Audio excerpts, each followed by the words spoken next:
ஆனால் இந்த டயரில் வந்து பட்டன்லாம் சூப்பராக இருக்குது. ஆனால் ஏன்னா கஸ்டமர் மாற்றிட்டாங்க இல்லை? என்ன ப்ராப்ளம் காமிக்கிறேன் உங்களுக்கு பாருங்கள்.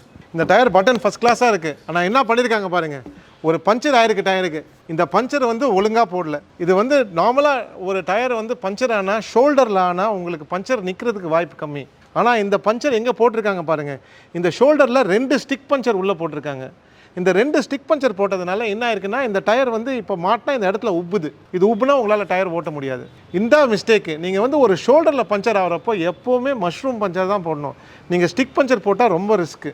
நார்மலாகவே நாங்கள் ஸ்டிக் பஞ்சர் ரெக்கமெண்ட் பண்ணவே மாட்டோம். எப்போவுமே மஷ்ரூம் பஞ்சர் போட்டால் தான் சேஃபஸ்ட் வண்டிக்கு. ஆனால் இந்த இடத்துல இன்னும் சேஃபு. நீங்கள் மஷ்ரூம் மட்டும் தான் போட முடியும். ஏன்னா இது ஃப்ளெக்ஸிங் ஏரியா டயருக்கு. அந்த ஏரியா வந்து உட்காந்து ஃப்ளெக்ஸ் ஆகும். ஃப்ளெக்ஸ் ஆகிற இடத்துல வந்து ஆல்வேஸ் எக்ஸ்பேண்ட் ஆகும்.